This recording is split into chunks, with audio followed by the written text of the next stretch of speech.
Konon, ada sebuah wilayah di bumi yang dilarang untuk kita injak. Bukan karena cuaca ekstrimnya, tapi karena apa yang mereka sembunyikan di balik tembok es raksasa itu. Coba kita perhatikan peta dunia. Di bagian paling bawah, ada hamparan putih yang luas, sunyi, dan seolah tidak bertuan.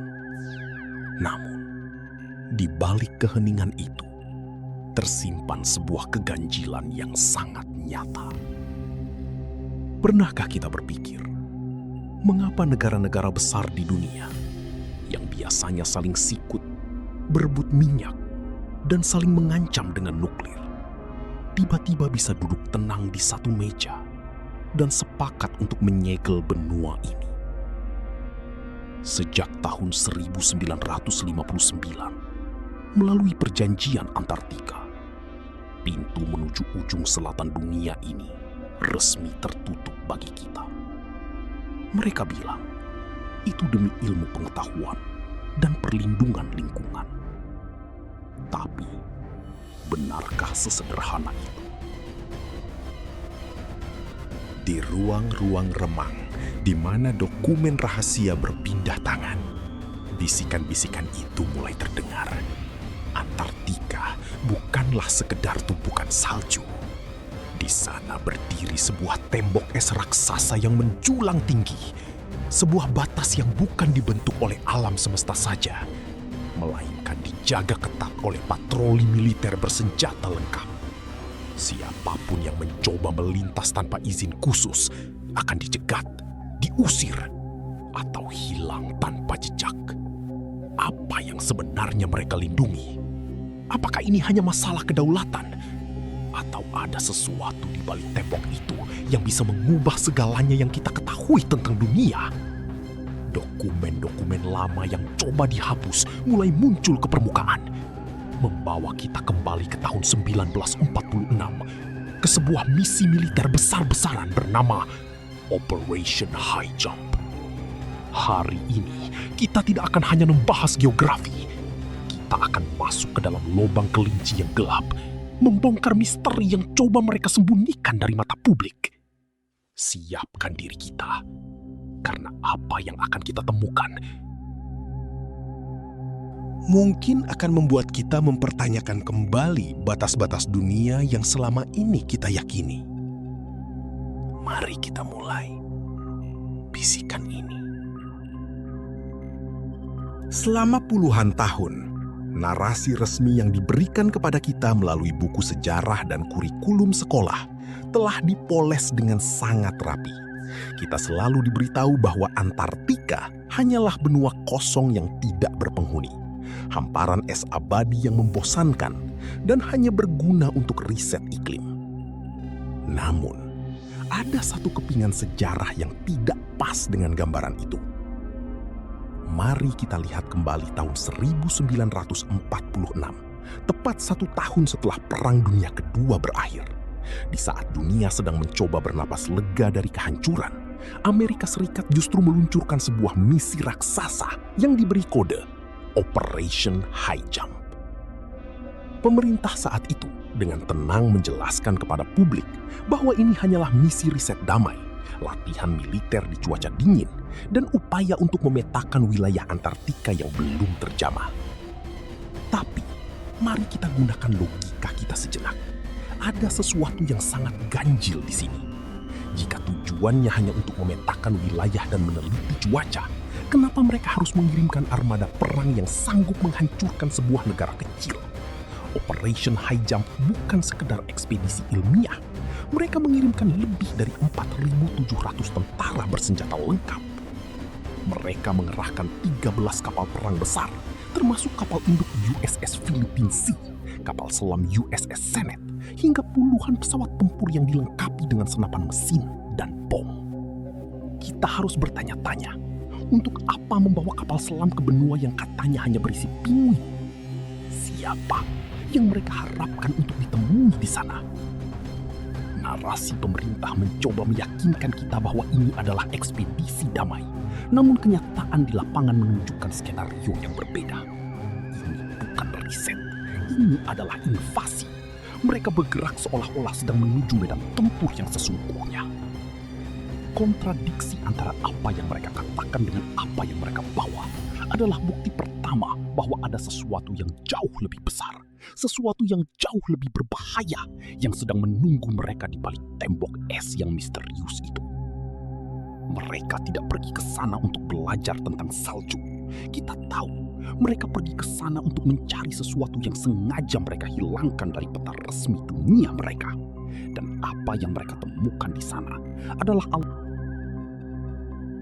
alasan kenapa hingga hari ini pintu menuju Antartika tertutup rapat bagi kita semua. Musim panas tahun 1946. Tepat setelah debu Perang Dunia Kedua sedikit mengendap, dunia mencoba bernapas lega. Tapi di balik layar, sebuah operasi rahasia sedang dibentuk, jauh dari mata publik. Agustus 1946, kita mulai menyusuri jejak-jejak aneh ini. Amerika Serikat, negara yang baru saja memenangkan perang paling brutal dalam sejarah, tiba-tiba memobilisasi kekuatan militer yang mencengangkan untuk sebuah misi ilmiah ke tempat paling terpencil di planet ini, Antartika. Bukan main-main, kawan. Hampir 4.700 tentara dikerahkan. Bayangkan, itu lebih dari sekedar ekspedisi biasa. Sebuah kapal induk raksasa, kapal-kapal perang, kapal selam, pesawat amfibi, seluruh armada ini bergerak menuju selatan di bawah komando seorang veteran yang disegani, Laksamana Richard E. Byrd. Gravely, dia adalah penjelajah kutub legendaris yang sebelumnya sudah tahu seperti apa neraka es Antartika itu. Tapi, mari kita berhenti sejenak dan bertanya, mengapa? Mengapa sebuah negara adidaya membutuhkan kekuatan militer sebesar itu hanya untuk membuat peta atau mempelajari cuaca? Skeptical. Apakah kita benar-benar percaya cerita resmi itu? Ribuan tentara, kapal perang yang bisa menghancurkan kota, dan bahkan kapal selam. Semua itu cuma untuk mengukur suhu dan salju? Intens. Otak kita sebagai para pembisik sejarah tentu menolak penjelasan sesederhana itu. Ada yang jauh lebih dalam, jauh lebih gelap di balik alasan yang mereka suguhkan kepada kita. Begitu armada ini tiba di perairan beku Antartika, suasana berubah. Sunyi senyapnya kutub selatan tiba-tiba dipecah oleh suara-suara yang tak seharusnya ada. Kabar angin mulai beredar, bisikan-bisikan yang tak pernah sampai ke telinga kita secara resmi. Ada laporan-laporan yang hilang, yang disapu bersih dari catatan sejarah tentang kontak senjata misterius. Pertempuran di tengah hamparan es putih yang sunyi, di mana tidak ada musuh yang seharusnya ada. Siapa yang mereka lawan?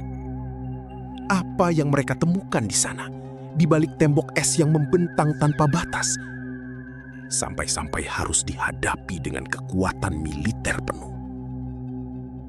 Kita akan menyelami lebih jauh. Maret 1947. Seharusnya, operasi High Jump berlangsung selama 6 hingga 8 bulan. Namun, secara tiba-tiba dan tanpa alasan yang masuk akal, armada tempur raksasa itu diperintahkan untuk segera pulang. Nah, kita harus bertanya, kenapa operasi militer sebesar ini dipangkas begitu saja? Kenyataannya, kepulangan mereka tidak semeriah keberangkatannya. Ada laporan tentang pesawat yang jatuh, personil yang hilang, dan kapal yang mengalami kerusakan misterius. Secara resmi, pemerintah menyebutnya kecelakaan latihan. Tapi bagi kita yang mau melihat lebih dalam, ada sesuatu yang tidak beres. Di atas kapal induk USS Mount Olympus, Laksamana Richard Byrd tampak gelisah. Dia bukan lagi orang yang sama dengan yang berangkat beberapa bulan lalu. Ketenangan di wajahnya kini berganti dengan kecemasan yang mendalam. Pada 5 Maret 1947, saat singgah di Chili, Byrd memberikan wawancara kepada surat kabar El Mercurio. Kalimatnya singkat, tajam dan mengerikan. Dia memperingatkan kita bahwa Amerika Serikat harus segera mengambil tindakan pertahanan terhadap serangan dari wilayah kutub. Byrd menyatakan, dan ini adalah bagian yang selalu coba mereka hapus dari ingatan kita, bahwa dalam perang berikutnya, dunia akan menghadapi objek terbang yang mampu melesat dari kutub ke kutub dengan kecepatan luar biasa. Pikirkan itu. Tahun 1947, saat teknologi jet kita masih bayi, Byrd berbicara tentang sesuatu yang bisa berpindah antar kutub dalam sekejap. Dia tidak sedang membicarakan Uni Soviet. Dia sedang membicarakan sesuatu yang dia lihat sendiri di balik tembok es Antartika. Sesuatu yang melumpuhkan armada tempurnya tanpa kesulitan berarti. Namun, sekembalinya ke Amerika, suara Byrd tiba-tiba menghilang. Sang penjelajah legendaris ini tidak disambut sebagai pahlawan yang membawa kabar peringatan, melainkan segera dikarantina. Catatan medis menunjukkan dia sempat dirawat, tapi banyak yang percaya ini adalah cara otoritas tak terlihat untuk membungkamnya. Dia diperintahkan untuk diam. Laporan rahasianya dikunci dalam berangkas yang tak pernah bisa kita akses. Dan puncaknya terjadi pada tahun 1959. Secara ajaib, di tengah ketegangan perang dingin yang membara, negara-negara yang saling membenci tiba-tiba sepakat dalam satu hal: Traktat Antartika. Mereka semua setuju untuk menyegel benua itu. Tidak ada aktivitas militer, tidak ada klaim kepemilikan, dan yang paling aneh, tidak ada akses bebas bagi kita, masyarakat biasa. Sejak saat itu, pintu Antartika tertutup rapat. Seolah-olah seluruh pemimpin dunia sepakat untuk menjaga sebuah rahasia besar di sana. Memastikan agar kita tetap berada di sisi luar tembok es tanpa pernah tahu apa sebenarnya yang ditemukan Byrd di balik kesunyian putih itu. Apa yang mereka sembunyikan dari kita, dan kenapa mereka begitu takut jika kita tahu apa yang ada di sana? Mungkin jawabannya ada pada apa yang terjadi selanjutnya. Sampai hari ini, Antartika tetap menjadi satu-satunya tempat di bumi yang tidak dimiliki oleh siapapun, namun dijaga ketat oleh semua orang. Kita dipaksa percaya bahwa ini semua demi ilmu pengetahuan dan kelestarian alam. Tapi, benarkah demikian? Pernahkah kita bertanya-tanya, mengapa pesawat komersial dilarang melintasi kutub secara bebas? Mengapa Traktat Antartika begitu sakral hingga negara-negara yang biasanya saling ancam dengan nuklir seperti Amerika dan Rusia bisa duduk tenang dan sepakat untuk menjaga satu wilayah yang sama? Seolah-olah ada sesuatu di balik tembok es itu yang jauh lebih mengancam daripada perang dunia manapun. Serius, investigatif. Warisan dari operasi high jump bukan sekedar catatan militer yang berdebu di arsip nasional. Ini adalah luka sejarah yang tidak pernah benar-benar sembuh. Dramatik. Byrd kembali dengan peringatan tentang objek yang bisa terbang dari kutub ke kutub. Dan tak lama kemudian, pintu menuju Antartika dikunci rapat bagi kita, masyarakat biasa. Gravely, pensif. Apakah kita benar-benar sendirian di planet ini?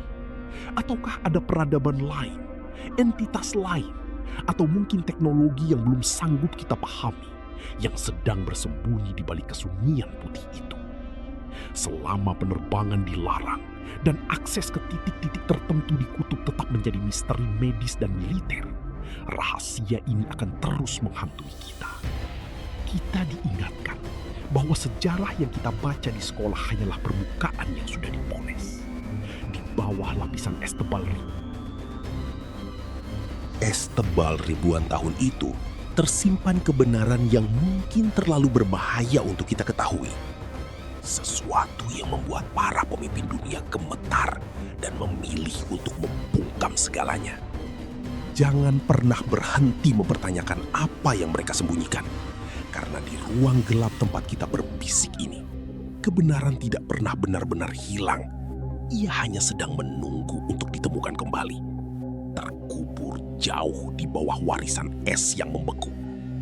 Sampai saat itu tiba, biarlah ini tetap menjadi rahasia yang kita jaga bersama.